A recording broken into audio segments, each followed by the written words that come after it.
Welcome back to Econometrics YouTube channel. The other day I was talking about research proposal. I said we are going to cover it in a different video. So we'll be covering research proposal in this video. Now, research proposal is more or less a summary of the chapter 1 of your project. Okay, so if the chapter 1 of your project were to be 1,000 words, your research proposal may just be between 100 to 200 words. Okay, so it is, supervisors often ask students, not all supervisors though, but quite a number of supervisors ask students to send out their research proposals before approving a topic. Okay, so what are the things that your research proposal is supposed to have? Now, the essence of your research proposal is to help you formulate a doable topic, a topic that you'll be able to do very well, and a convincing topic to your supervisor. So it is doable to you and it's convincing to your supervisor that there's something that there's a gap that your research is open to fill. Okay, it's not just you bringing up any topic and then expecting the supervisor to approve it. Now, for more discussion on research proposal, you would have to consult chapter 1 of your research work, okay, which we are going to make the video is going to be available. So you go through chapter 1. When you understand what chapter 1 is, you then understand how to summarize it. Since I said research proposal is more or less a summary of your chapter 1. Now, a research proposal has certain elements just as your chapter 1 is going to have. So you have the title of your research work, or the proposed title, the case study, the research objectives, significance of the study. Problem statement is supposed to be around here. Okay, but it was an afterthought, I forgot, so I had to put it last. So you have literature review and theoretical framework. So based on your supervisor, your research proposal may not contain all of these elements and may contain something that I've not even included in these elements, maybe gap in literature. Okay, this is what it is. Okay, so what are you supposed to do? Now, for you to come up with a research proposal, you must have consulted a reasonable amount of journals, okay, because that would enable you to know the gap to fill, and that would assist you in formulating the right topic for your research work. So you just have to consult journals. You have to consult previous studies that have been carried out on a topic of interest. Okay, so now for me, let's assume that I have carried out I've done my own research in my little way. I've read a couple of journals. I'm not talking about 4 or 5 journals though. I'm talking about 15 journals and above. So I've read like 15 journals and above on inflation and economic growth in Nigeria. So I haven't gone through all of those things. I've been able to see something that I think I would like to add, okay, to the body of literature on that particular topic. So in my research proposal, my proposed topic or title of research is the effects of inflation on Nigeria's economic growth. Simple. Now, my case study, Nigeria, because that's the country that I'm talking about. So yours may be customer relationship management in the banking sector, okay, and your case study may be Nigerian banks, might be banks in the UK, okay. In fact, it might not just be banks in the UK, it might be a particular bank, First Bank, Stanbic IBTC Bank, Sky Bank. Do you understand? So I hope you understand what case study is now. So you are talking about a research topic, but you are tailoring it down to a particular thing, maybe a particular kind of a place, a particular people, and stuff like that. So that's what a case study is talking about. It's not story. Nigeria, simple. First Bank, simple.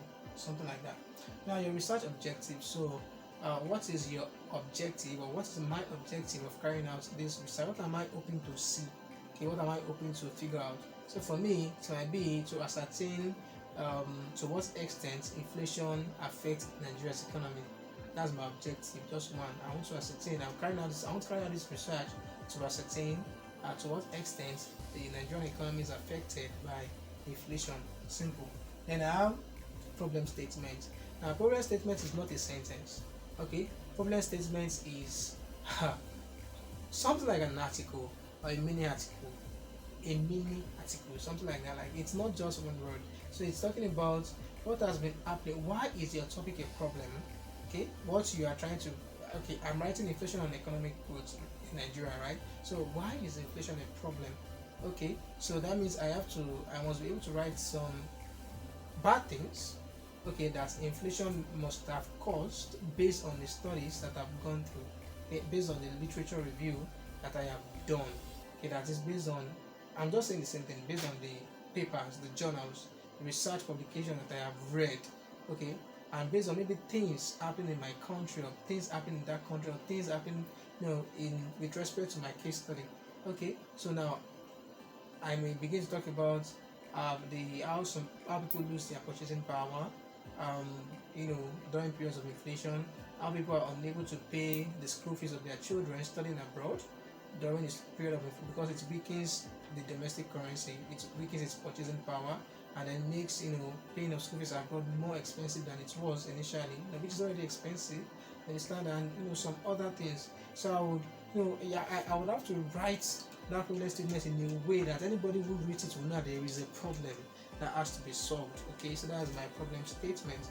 Okay, then I then move to maybe significance of the study. So why is my research of this that I'm trying to do, why is it significant? You understand?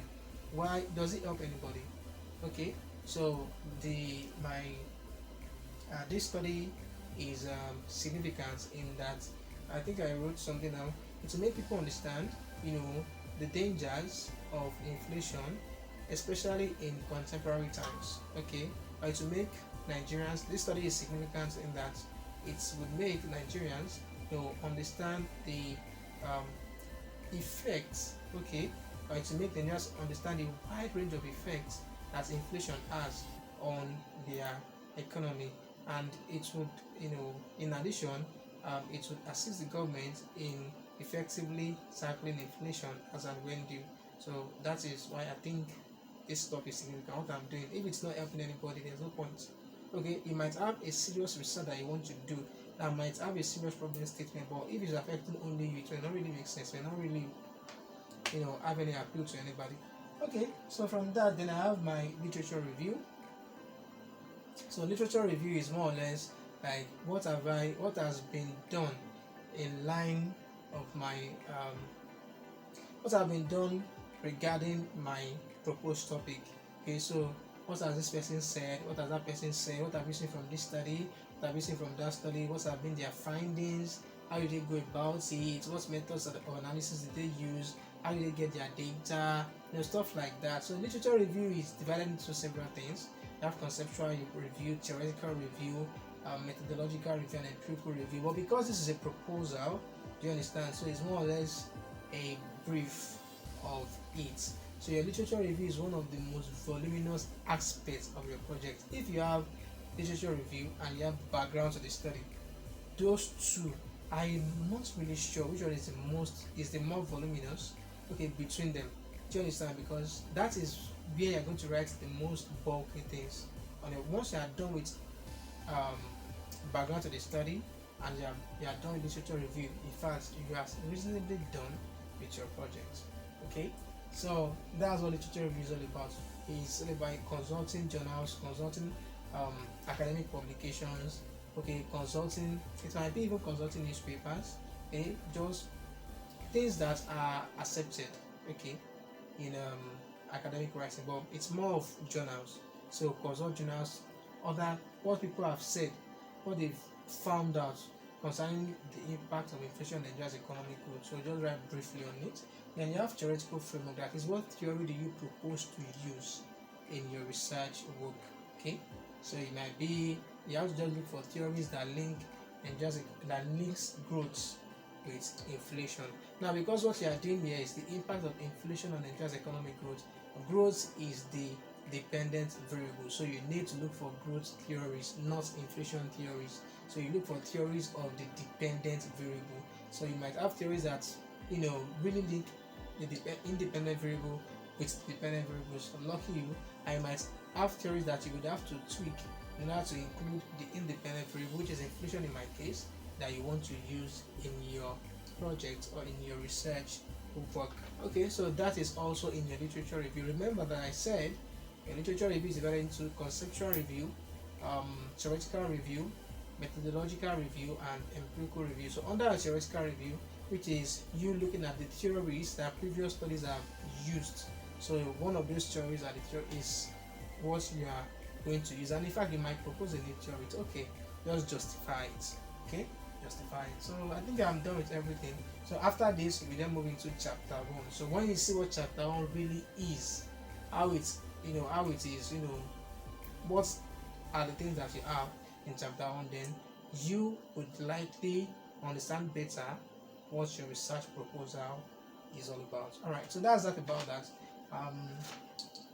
Should I tax you? It's coming up with a research proposal. Let me tax you.